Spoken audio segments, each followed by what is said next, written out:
I think it's not really complicated. A lot of people probably would think that investing, setting aside money for one's security and financial abundance in the future, somehow will be too complicated, somehow will be too tough to follow.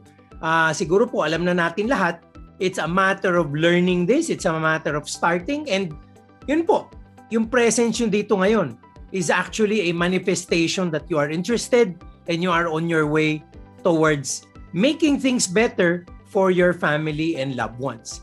I think, my real blessing was the fact that I was able to, before this pandemic, to go around and visit OFWs all over the world.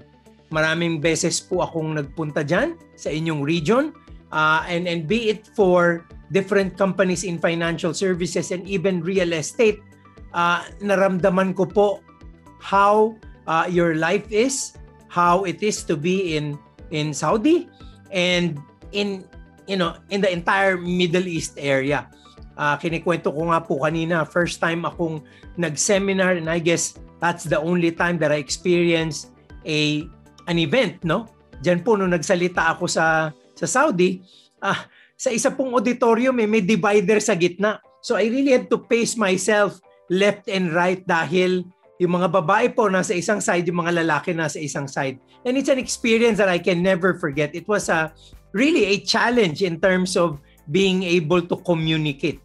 Pero alam nyo naman, syempre, kagaya nga ng ating mga kababayan, we Filipinos are very malleable, we adjust very easily, and I can feel at that time na naging effective naman po kami. And ever since, hindi po nagbago yung aking advocacy na yan.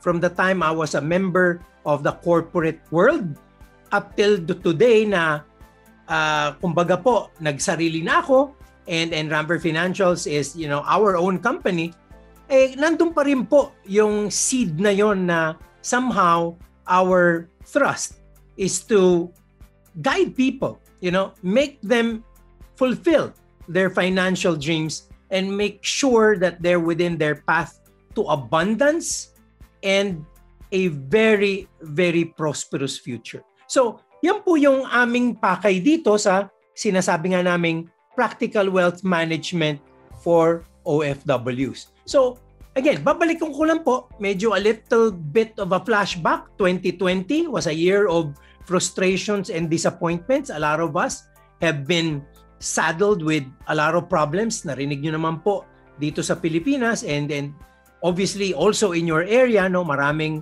pinauwi, maraming nawalan ng trabaho, talagang maraming medyo nahirapan, Pero given that, pansin nyo po, meron ding mga nag-thrive.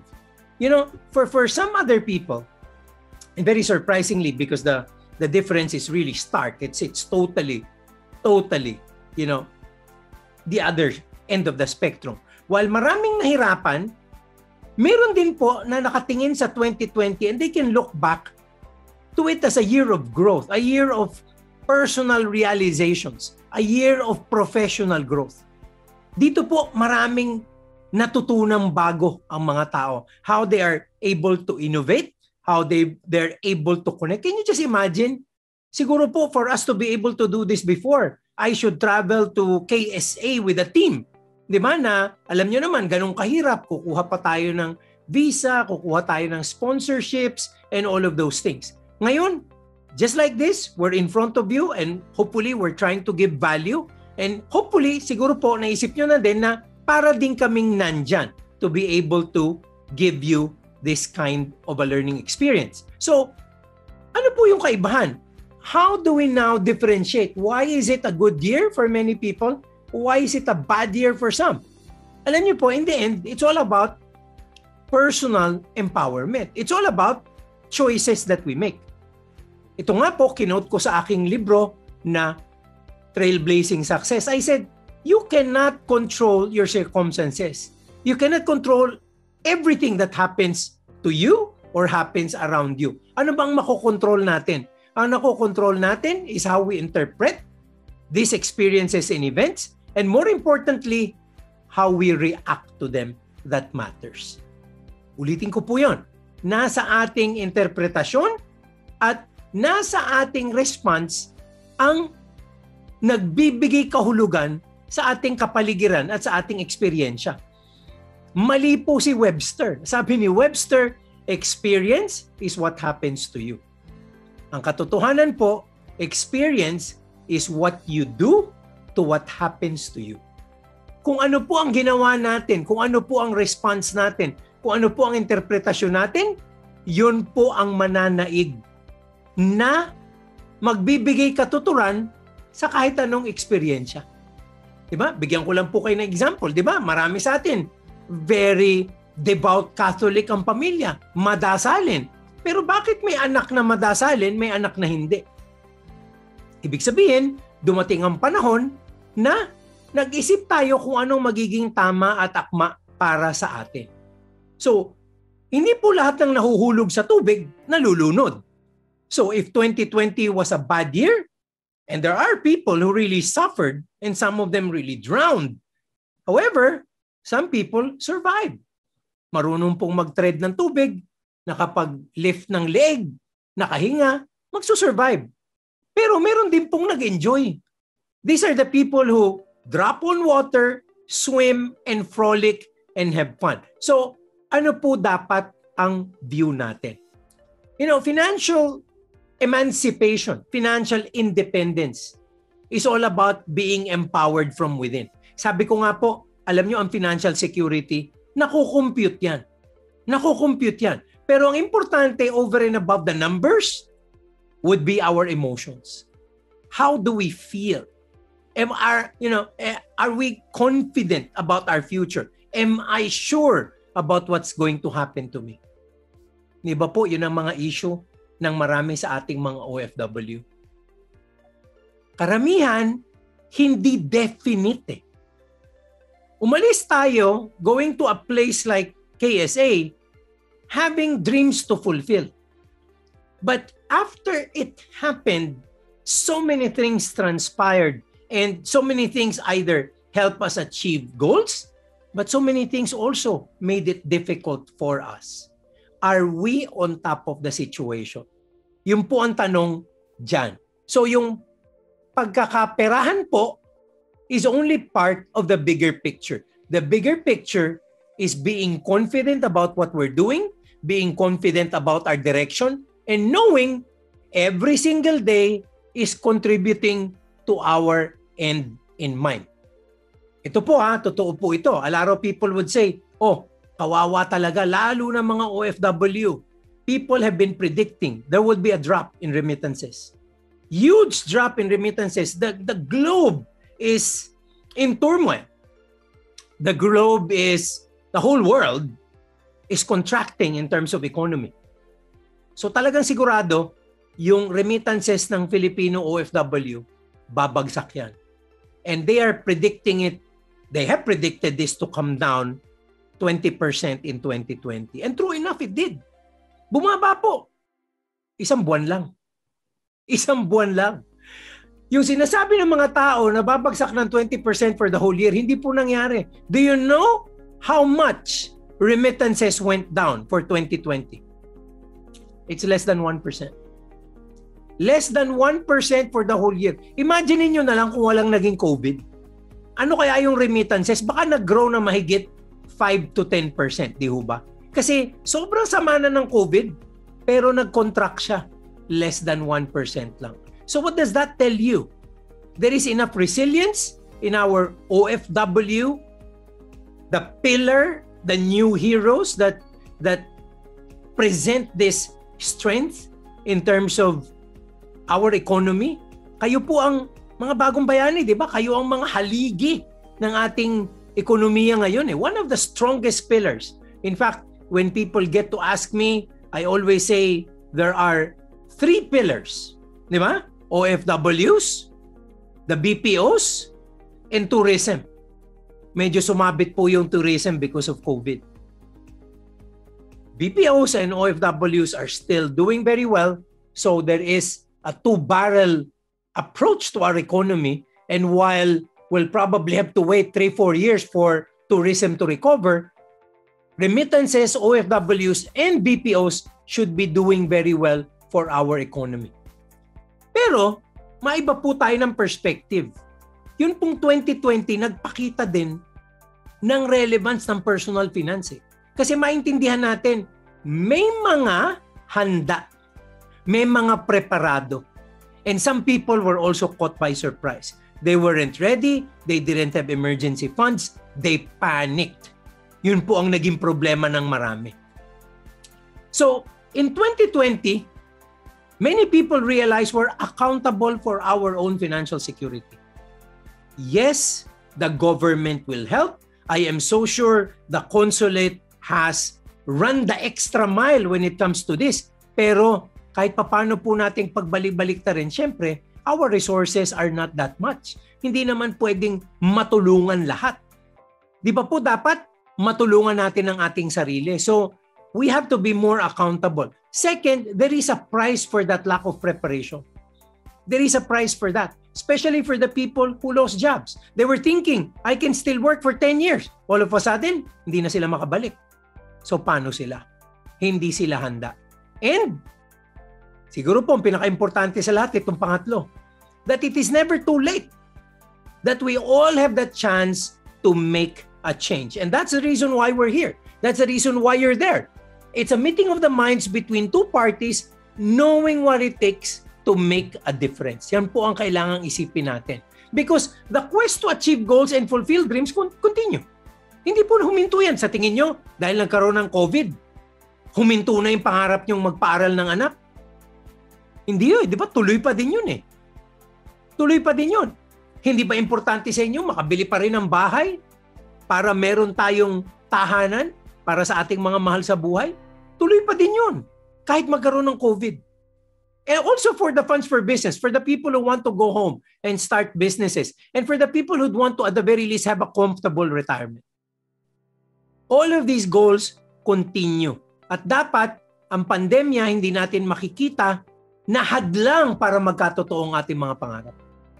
Hindi yan hadlang. In fact, it can be an opportunity if you know how to deal with this. It can be an opportunity. And as I've said, it is not something that's complicated. It's a universal set of concepts that all of us should know and understand. Ito po, very clear. Sinabi ito ni Conjen kanina. Talaga namang walang permanenteng OFW. Uuwi tayo, hindi ba? Lalo na po kayo na nasa Western Asia. Ayan, Saudi Arabia, United Arab Emirates, Kuwait, Qatar, almost like the Middle East region. You comprise more than half, almost 60% of all OFWs. Lahat po kayo kailangan umuwi. Now, hindi naman lahat pala uuwi kasi may mga countries na kagaya ng United States, kagaya ng Australia, even New Zealand, Singapore, nagkakaroon po yung chance yung mga OFW maging residente. They become citizens of those countries. In which case, they get, absorbed by those countries and nagpapadala na lang sila ng pera pero yung pamilya nilang core, nandun na. Alam naman po natin, mahirap gawin ito for the Middle East. Probably some people can do it, but they're not going to be the norm. They're probably going to be more exception than the norm. So, if you're in that region, clear na clear po, dapat coming home has to be a firm objective. Ang usapan dyan, kailan? We are there to fulfill a set of dreams. After those dreams, then we should be able to come home. Ang dami pong OFW, walang masyadong plano regarding this. One-way ticket, hopefully, things fall into place. Okay? Minsan po, sabi nga ni Conjen, nagpe-prepare naman ang mga OFW.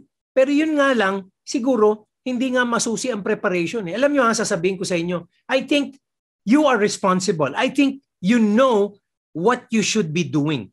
However, as you do that, wala pong masyadong kasulatan, wala pong gumagawa ng totoong plano. Let's be honest with ourselves. Isipin nyo na lang po kung ang mga budget ng kumpanya, kung ang mga target at strategiya ay hindi nakasulat. Ano kaya ang minomonitor nila on a quarter-to-quarter basis? Alam nyo po ang mga pribadong kumpanya, every month, every quarter, follow through ang plano. Are we performing according to plan? Kumikita ba tayo ng tama? Pag mas mababa, bakit? Anong kailangan gawin para i-correct yan? Pag mas mataas, ano nangyari? Baka pwede nating ulitin para mas maaga nating ma-achieve yung ating target. Month in, month out, they do that. Pero ang OFW po, kadalasan may pangarap, pero hindi ito na-follow ng detalye, ng masusing monitoring. And that's the reason why we're here. We are of the notion that things can be done better. I will not rub this in because somehow Jason and Sila actually mentioned many of these. No set goals and plans, lifestyles, get ahead of income. I'll tell you, sabi ko nga po sa inyo, nakaikot ako dyan. Nalaman ko ang kabuhayan natin dyan kung paano din mamuhay ang mga Pilipino nating mga kababayan, no? Hindi naman ho talaga lahat naghihirap eh. Talagang meron din tayong konting tikas at yabang eh. 'Di ba? Kasama na po 'yon.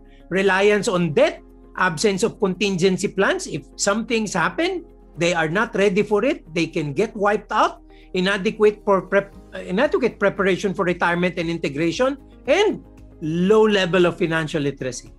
Yan po yung clear na sinasabi ni Conjen. And Sheila has actually talked to us as well na alam naman natin, yan talaga yung pinagmumula ng maraming problema eh. Yung low level of financial literacy. Kaya minsan, naloloko pa nga ang OFW eh. Napupunta sa mga scam ang kanilang pera. So, what should we be doing? Ito po simple lang. Yung sa akin, easy to follow. I will share with you 5 simple steps to wealth creation. And I'll probably want to discuss this even in a lighter mode para po naman kahit hindi tayo masyadong interactive at nasa computer tayo, maging interesting at entertaining naman itong usapan natin. First step is expanding your earning potential. Expanding our capacity to earn. Paano ba tayo kumita? Alam nyo, unfortunately, a lot of people who think they go abroad to become OFW should rely on one source of income. One source of income. And that source of income takes care of everything. Gastos nila, gastos ng pamilya nila, gastos ng iba't ibang kamag-anak nila. Di ba? Isa pong source ng income, lahat ng gastos. However, when I say expand your earning potential, dapat po nag-iisip tayo, paano ba natin madadagdagan ang ating kita? Pwede bang magnegosyo ang ating pamilya na nasa Pilipinas? Pwede po ba tayong mag-invest sa mga instrumento na maaaring kumita for us so that we are men at work, men and women at work, pero there's also money at work. Alam nyo, money, pinakamagaling na empleyado eh. It works 24 hours a day without complaining. So nakakapagtabi pa tayo ng pera to work for us. So dito po, clear na clear. Dalawang source of income, dalawang klase. Active, this is derived from our active involvement of our profession and service. Yan po ang trabaho natin. And passive, derived from income in different assets, working assets, and investments. So hindi po tayong kumikita, may ibang kumikita para sa atin. O di ba? Pag meron pong maraming kumikitang bagay para sa atin, then gagaan po ang ating requirement to earn that money. Now, sabi po ni Janice Butevics, there are 7 streams of income. One is earned income, yung sweldo nyo, sahod nyo. Number 2, profit income. Yan po kung nagkaroon tayo ng konting sideline, may negosyo si Mrs., may negosyo ang mga anak dito sa Manila or sa probinsya, di ba? Nakakadagdag po yan. Pangatlo, royalty income. Yan po, yan daw yung mga, I've seen OFWs write books, also do a lot of posting on YouTube. Meron silang sariling channel. Okay, kumikita po yan ha. Yan ay mga bagay na gagawa kayo ng video tapos 'di ba papanoorin yan for 10 months, 11 months, meron pong recurring income diyan. It's called royalty, 'di ba? Kung matatandaan niyo po, 'di ba, ang Queen, si Freddie Mercury, abay sikat-sikat nung 1970s pa, 1980s pa. Pero alam niyo ba, nung nagkaroon ng sine na Bohemian Rhapsody, hanggang ngayon kumita pa rin sila dun sa mga kanta na ginawa nila noong 1970 pa. In fact, si Mary Austin, yung kaibigang babae ni Freddie Mercury, dahil patay na si Freddie Mercury, pinamana ni Freddie Mercury lahat ng rights dun sa kanyang mga sinulat na kanta kay Mary Austin. Alam niyo ba kung magkano kinita ni Mary Austin dun sa sining Bohemian Rhapsody? $50 million. Para sa rights lang, $50 million. So, tayo ba pwede ring mag-create ng mga, libro, kanta, video where we can earn royalty income? Next, rental income. Imbes na bumili kayo ng pagkalaki-laking bahay at makukuba kayo sa pagme-maintain, ano kaya kung bumili kayo at nagpundar kayo ng tamang bahay lang, tamang laki lang? Tapos yung extra pera, either condo unit or ibang bahay at lupa na pwede niyong paupahan. This I have seen many times because I see it all around us, di ba? Kaya po dito may mga Little Milan, may Little Italy, kasi yung mga OFW, pagdating dito, there is this certain urge, and this is backed up by research po, psychological research backs this up. I mean, I'm not making it up because I know this when I was head for marketing and research at Ayala Land. Inaral po namin ang mga OFWs. There is a guilt part among them, among you, na yung guilt na yon gusto nyong mag-overcompensate for your loved ones. Kasi yung absence nyo, malaking bagay eh. So pag nagbibigay kayo sa inyong mga mahal sa buhay, medyo may konti kayong overextension. May konti po tayong angas, ika nga. May konti po tayong pagka-show off. So, yung mga bahay na pinatatayo natin, they're actually bigger than what we need. And it's a waste. Imagine ninyo na lang, yung mga iba sa inyo na matagal nang nandyan sa Saudi, na nakailang balik na. Try to remember, yung mga inuwi nyong mini component noon, yung mga inuwi nyong disc player, CD player, o di ba? Puro obsolete na yun. Pero nung inuwi nyo yung mga yan, syempre, big time tayo sa ating mga probinsya, sa ating mga baryo, dahil iba yung tunog na nanggagaling sa bahay natin. Eventually, those things are gone. They are not investments. They are assets that become obsolete and they lose value. So, imbes na bumili kayo ng bagay na nagbabalik ng pera, bumili kayo ng bagay na humuhugot ng pera. So, we should have had rental income kung may hinuhulugan tayong bahay na pwede nating ipaupa. Hindi tirahan lang. Bahay, unit ng kondo na maipupundar para paupahan. Now, this next three would be the best in terms of streams of income. Bakit? Eh sila yung talagang walang involvement kayo. Wala ka talagang involvement. Pag naglagay ka ng pera sa isang bagay that earns interest, that earns dividends, that earns capital gains, wala kang kahirap-hirap. Kasi yung pera ang nagtatrabaho for you.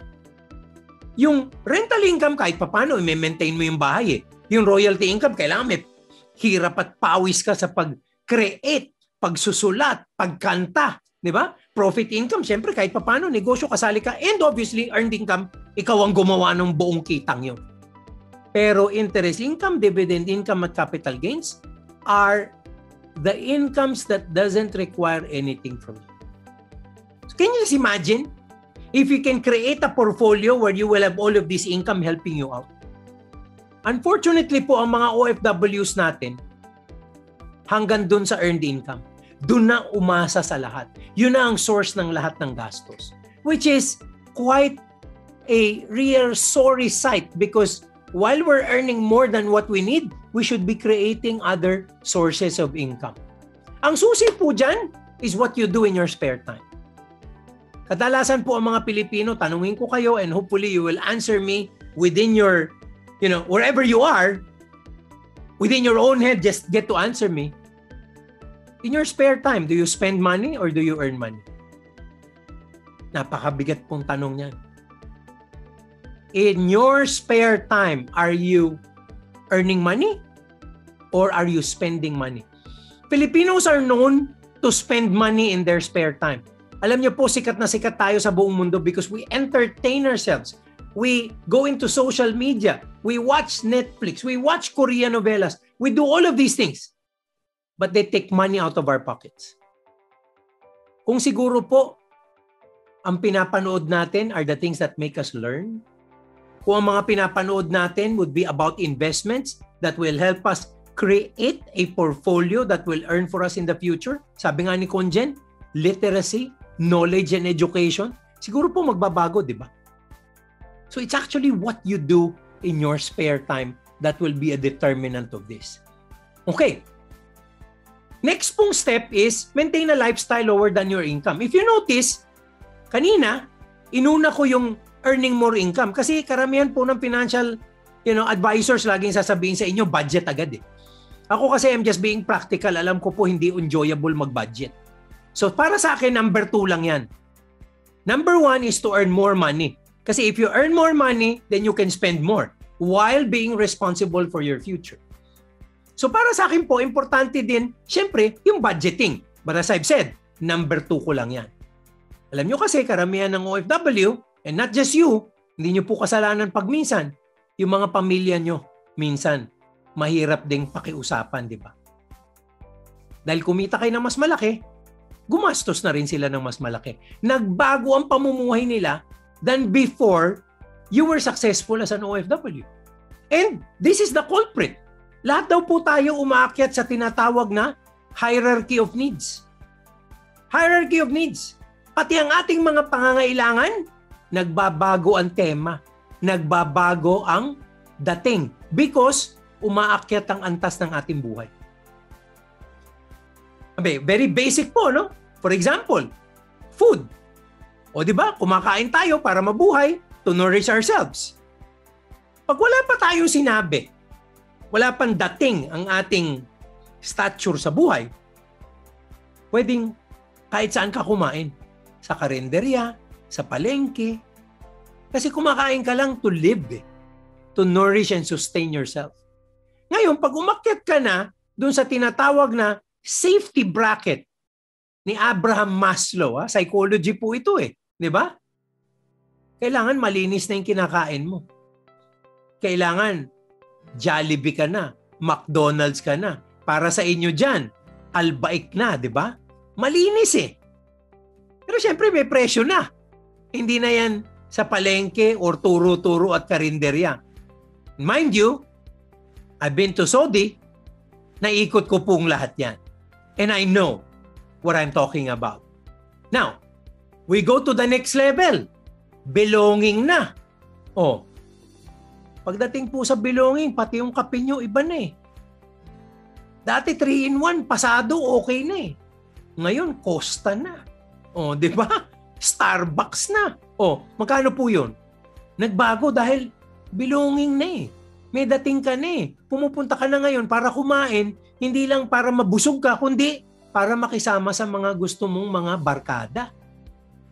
Di ba naging mas mahal na? Now, when you get to a level where you're really high up there, you now go to what I call self-esteem restaurants. Places where it's really so expensive dahil may ambience. Di ba sabi nga ni Erap, nakakain ba yung ambience? May dating po May kandila kahit may kuryente. Di ba? Dati sabi natin, pag may kandila, dapat brownout. Ito pong mga restaurant na to, kahit may kuryente, may kandila. Di ba? So, magkano na? Nagbago na ang paggasta nyo. So, when you don't correct this, yun po ang nagiging problema natin.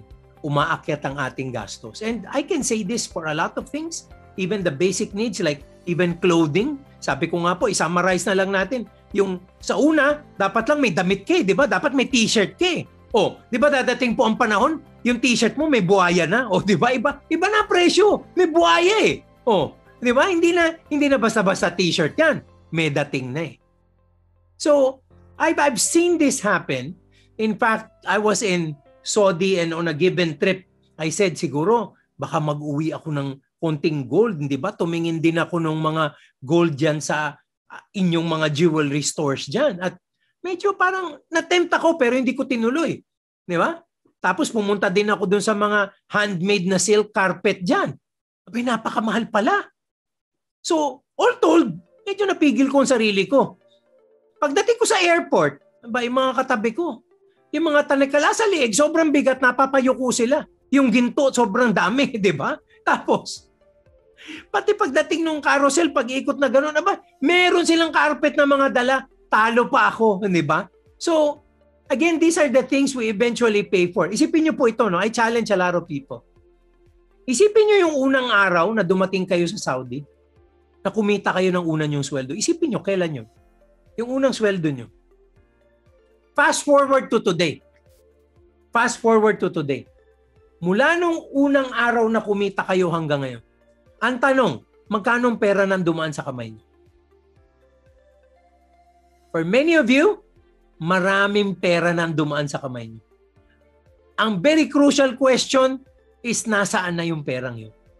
Nasaan na silang lahat? Di po ba nakakatuwa na minsan umakyat ang ating sahod pero hindi nagkakasya? Nung una, mababa sahod mo na pagkakasya mo eh. Ngayon tumaas ang sahod mo, hindi nagkakasya.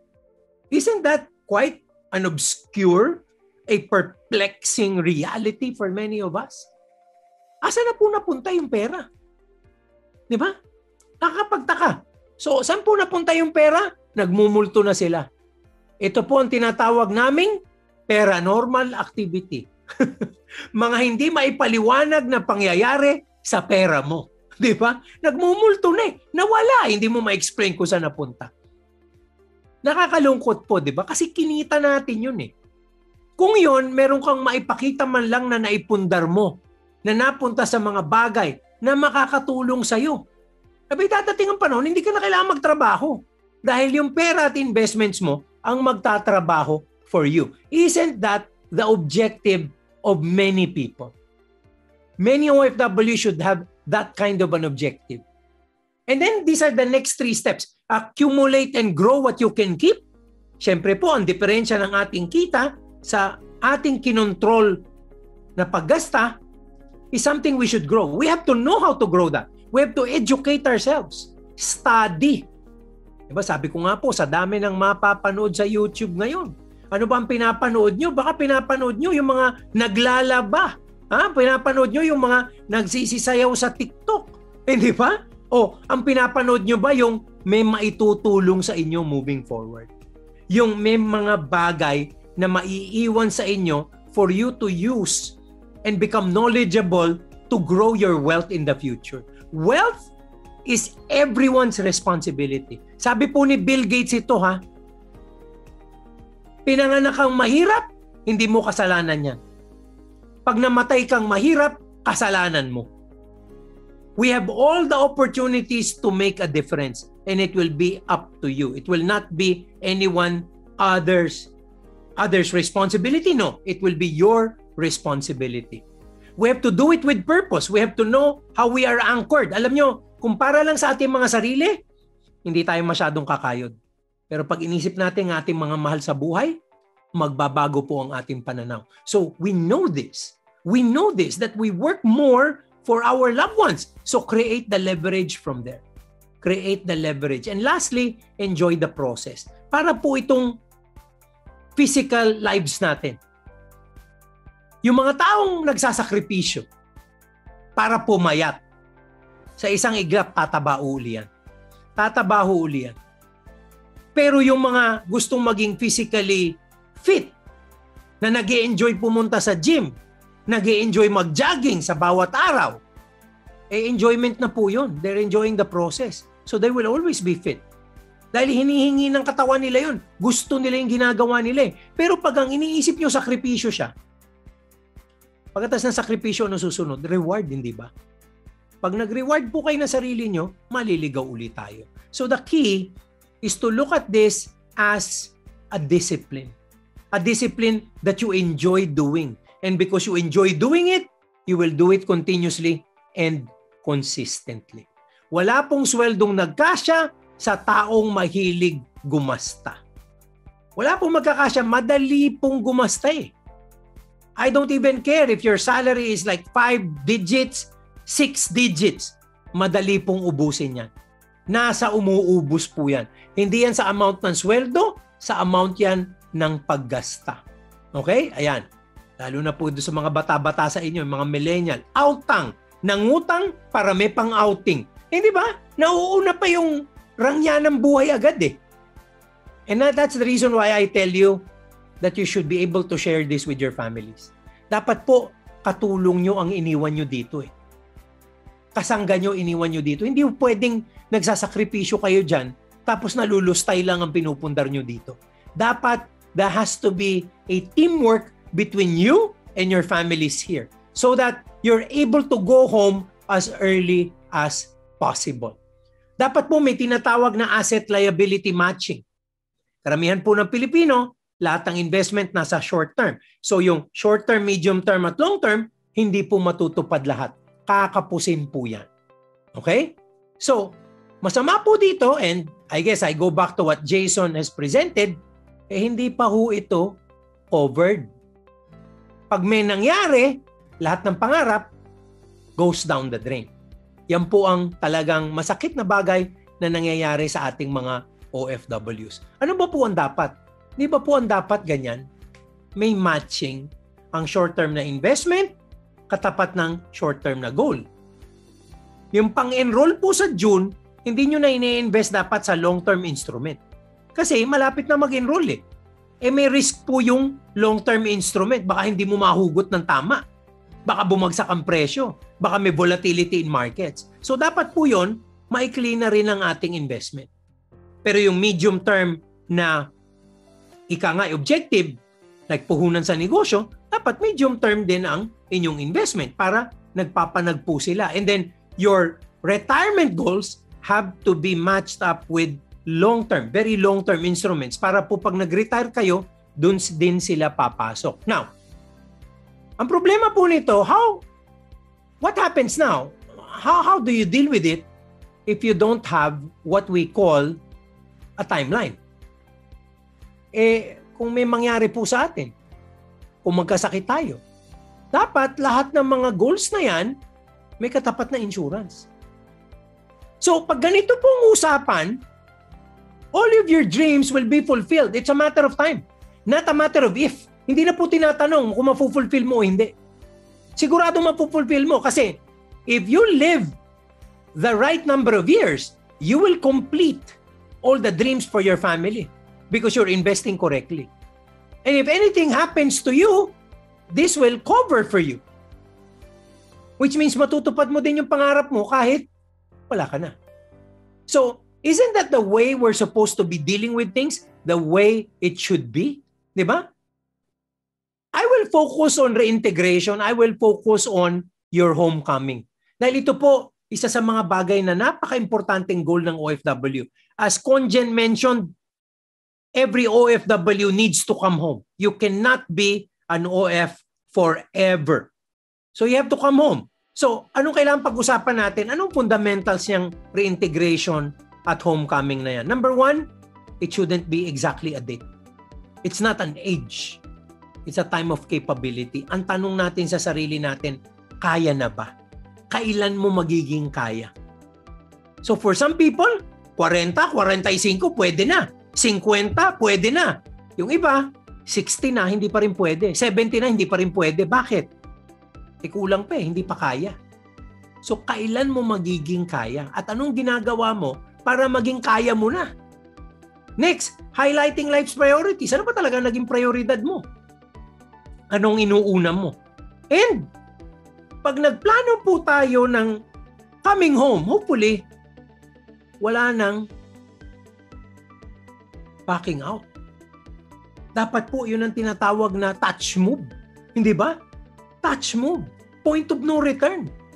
Hindi porke may nangyari, kinapos ka, babalik ka na dahil wala ka ng pera, kailangan ka na magtrabaho uli. You don't want to work at the wrong time. And I'll tell you this, out of the 2/3 who said they want to work at the wrong age, 1/3 will never have jobs. Yan po ang malungkot na bagay dyan. So ano dapat ang iniisip mo? Dapat po may plano eh. You have to visualize your retirement in detail. Saan ka nakatira? Anong ginagawa mo? Ano ang hobbies mo? Ano ang ipupursu mo ng mga negosyo? What are your haves? Must-haves and nice-to-haves. Nice to have and must-haves. Dapat alam mo yon. Kasi pag hindi nyo po alam yon, mamaya pag uwi nyo, bili kayo ng mga bagay na gusto ng mga bata, gusto ng misis, all of a sudden, naubos na, kailangan ka nang bumalik uli sa Saudi dahil kinapos na yung retirement mo. You have to establish very clear goals. How much do you need as an income when you come home? Will you retire or work here? Or launch a business? Magtatrabaho ba ho kayo dito? Or magnenegosyo? How much have you set aside? And kaya na ba niyan ang pagre-retiro mo? Kung hindi pa kaya, anong gagawin mo para madagdagan mo yan? How do you augment it?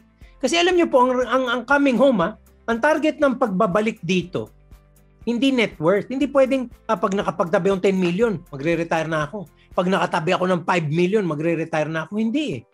Ang tanong po dapat ganito, magkano dapat ang kinikita mo buwan-buwan?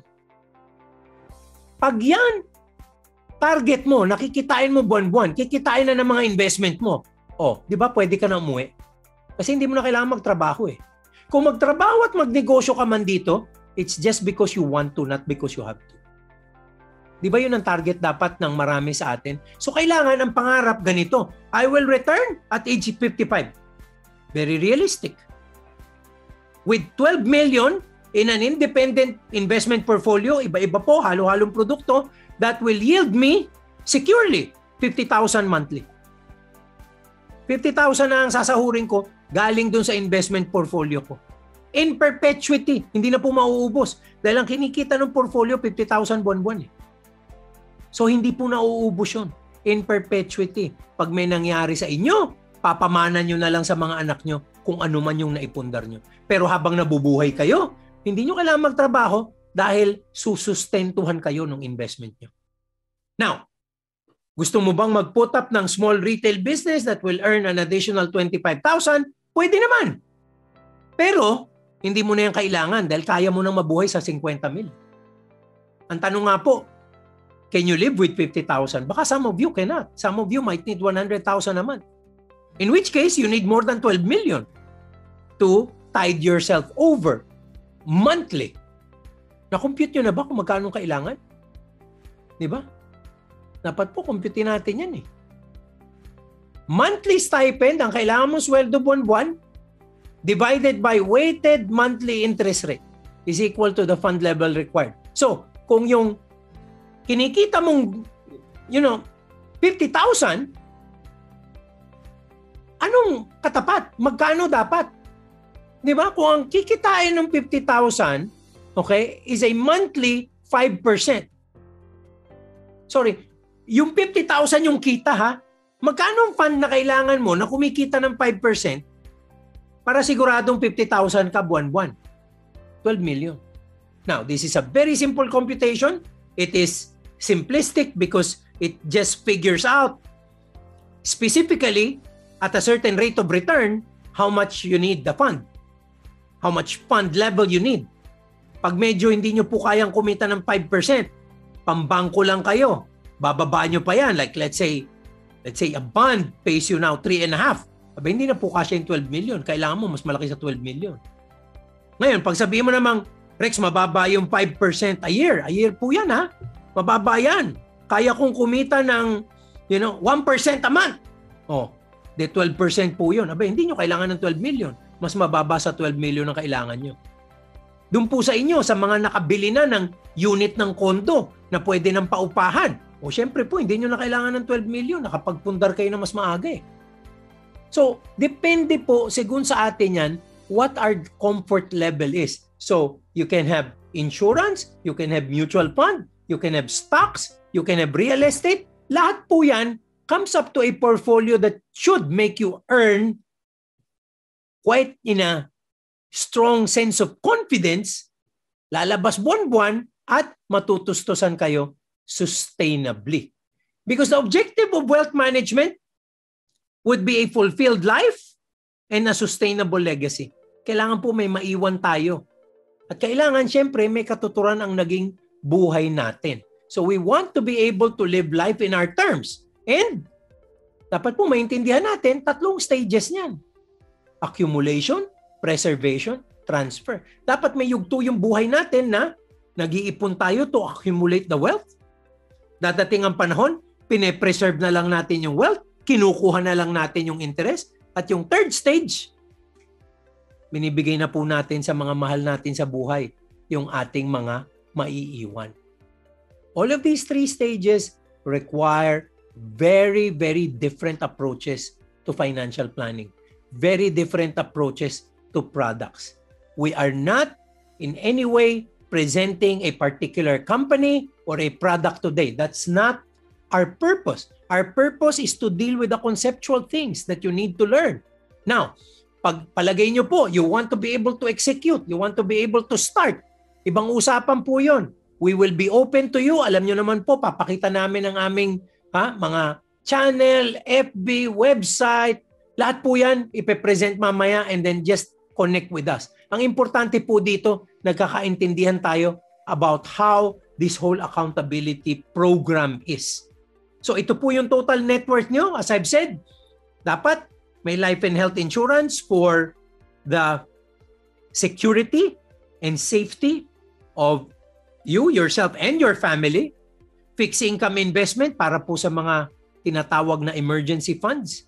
Managed funds, mutual funds, and equity investment para po sa growth.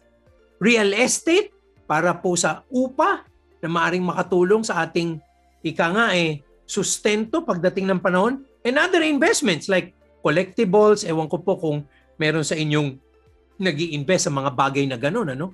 Gold, silver, mga precious metals and precious gems, di ba? Now, that will be taken as a discussion kasi po binabalance natin ang growth and risk, binabalance natin syempre ang impact ng taxation, access and liquidity, and how we get to distribute it. Now, people might be thinking, Rex, kailangan ko bang gawin na ito ngayon? Di ba, ang sama ng panahon, may COVID eh. Alam niyo po, ngayon yung nga dapat gawin. Habang hindi pa maganda ang nangyayari. Kasi pag maganda na nangyayari, guess what? Mahal na po mag-invest. Pag maayos ng lahat. Don't waste a crisis. From someone who has gone through a few, 1991, 1997, 2008, yung mga pinagdaanan ko pong ganyan. Diyan pinakamaganda magpundar because the years that follow it are years of growth. Pag doon po kayo nag-umpisa, pag growing na lahat, mahal na. So dapat po ngayon ang opportunity. Ito po, quote coming from Sir John Templeton, one of the pillars of mutual fund investing with Templeton Funds. Bull markets are born on pessimism, grow on skepticism, mature on optimism, and die in euphoria. Ano po ibig sabihin nito? Pag masamang-masama daw yung market, pessimistic lahat ng tao, diyan pinapanganak ang bull. Diyan nag-uumpisa ang bull. Di ba po noong 2020 yan, pinaka-pessimistic yung year na 2020. Ngayon, bull daw, the bull will start to grow on skepticism pag hindi pa agreed ang mga tao. Pag merong naniniwala na magre-recover na, pero may kumukontra na nagsasabing mga naysayer na, hindi pa yan. Di ba? Medyo delikado pa yan. Pag ganun po may skepticism, nagdidebate pa, lumalaki na po yung bull. When the bull gets into optimism, it will mature. Magpa-plateau po yan kasi optimistic na lahat, agreed na lahat eh. Pag agreed na lahat, mahal na.